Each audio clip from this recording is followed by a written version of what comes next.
আসসালামু আলাইকুম এভরিওয়ান। রাস্তার পাশের ডিম মামাদের ভাইরাল ডিম মশলা রেসিপির কথা কে না জানে। তবে এই ডিম মশলা রাস্তার অস্বাস্থ্যকর পরিবেশে না খেয়ে বাসায় স্বাস্থ্যকর উপায়ে অল্প খরচে তৈরি করে বাসার সবাই যদি চেটেপুটে খেয়ে নেয় তাহলে মন্দ কিসের। আজকে আপনাদের মাঝে এই ডিম মশলার রেসিপিটা শেয়ার করব। ভালো লাগলে একটি লাইক দিতে কিন্তু ভুলবেন না। প্রথমে চুলায় একটা প্যান বসিয়ে এতে পর্যাপ্ত পরিমাণ পানি দিয়ে 8টা ডিম সিদ্ধ করে নিব। এইদিকে ডিম সিদ্ধ হতে হতে ডিম মশলার সেই মশলাটা রেডি করে নিব। প্রথমেই 2টা পেঁয়াজ নিয়েছি, খোসা ছাড়িয়ে ভালোভাবে ধুয়ে এরকম কুচি কুচি কুচি করে পেঁয়াজগুলোকে কেটে নিব। অবশ্যই মিহি কুচি করার চেষ্টা করবেন। রাস্তার পাশের মামারা কিন্তু এরকম কুচি কুচি করে পেঁয়াজগুলো কাটে, আর এতে করে স্বাদটাও কিন্তু বাড়বে। পেঁয়াজ কাটা হয়ে গেলে নিয়ে নিচ্ছি কিছু ধনিয়া পাতা। তো ধনিয়া পাতাগুলো বেছে ধুয়ে নিয়েছি। এখন এটা ছুরি দিয়ে কুচি কুচি করে কেটে নেব।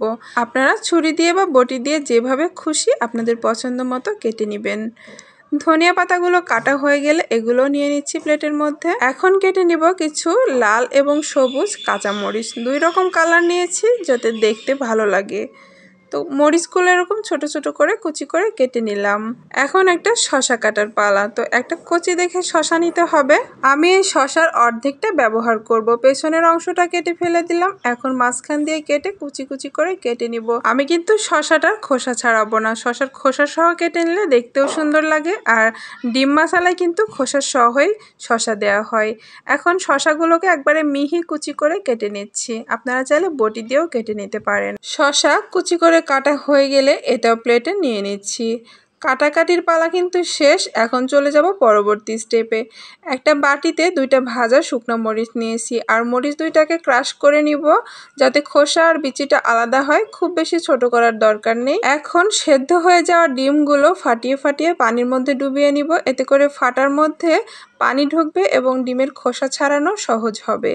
তো এরপরে আমি একে একে করে সবগুলো ডিমের খোসা ছাড়িয়ে নিব।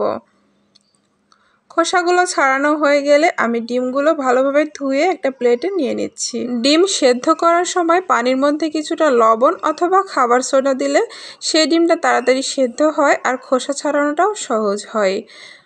এখন ডিমগুলো কেটে নেবার পালা। তো ডিমের যে কোনো এক পাশে ছুরি দিয়ে এরকম মাঝ বরাবর কেটে নিব। তবে খেয়াল রাখতে হবে যেন ডিমগুলো অর্ধেক হয়ে না যায়।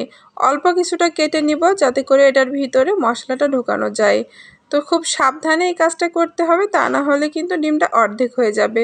সবগুলো ডিম একইভাবে কেটে নিলাম। এখন চলে যাব মশলাটা মাখানোর জন্য।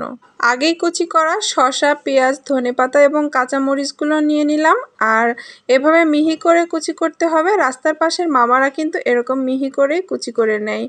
এখন যে শুকনো মরিচটা ক্রাশ করে রেখেছিলাম সেখান থেকে খোসার অংশটা দিয়ে দিচ্ছি। কিছুটা বিচি ফেলে দিব, এতে করে ঝালটা খুব বেশি হবে না, আর শুকনো মরিচটা দেওয়ার ফলে খেতেও বেশি টেস্টি হয়। এরপর দিয়ে দিব সস। আপনারা চাইলে টমেটো সস দিতে পারেন, তবে আমি রেড চিলি সস দিয়ে দিচ্ছি। টমেটো সস অথবা চিলি সসের যে কোনো একটা ব্যবহার করলে হবে, অথবা 2টাও ব্যবহার করতে পারেন। এরপরে 1 চা চামচের একটু বেশি দিয়ে দিচ্ছি বিট লবণ।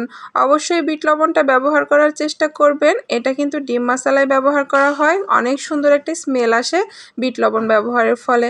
সাধারণ লবণ দিলে কিন্তু এরকম স্মেলটা পাওয়া যাবে না। তবে যদি না থাকে তাহলে সাধারণ লবণটা দিতে পারেন।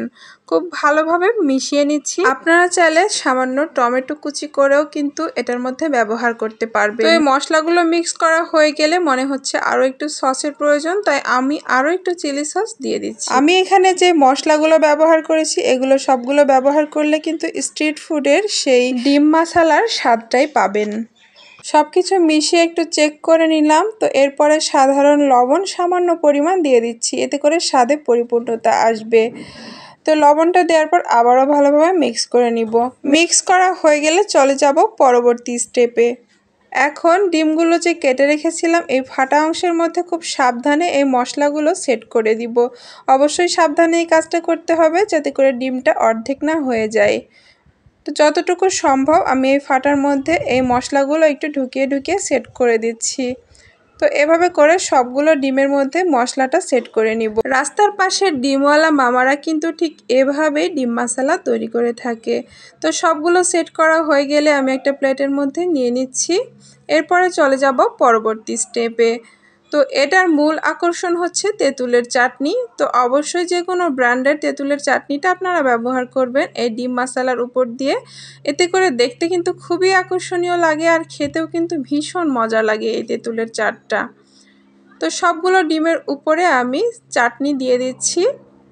দিয়ে দেওয়া হয়ে গেলেই কিন্তু ডিম মশলা রেডি হয়ে যাবে। আর এর উপরে চাইলে আরও কিছুটা ধনেপাতাও ব্যবহার করা যায়। রাস্তার পাশে অস্বাস্থ্যকর ধুলাবালির মধ্যে ডিম মশলা না খেয়ে অল্প খরচে এবং স্বাস্থ্যকর পরিবেশে বাসায় তৈরি করে বাচ্চাদের নিয়ে অবশ্যই এটা খাবেন। এতে করে স্বাস্থ্যও ভালো থাকবে এবং খরচটাও কম হবে।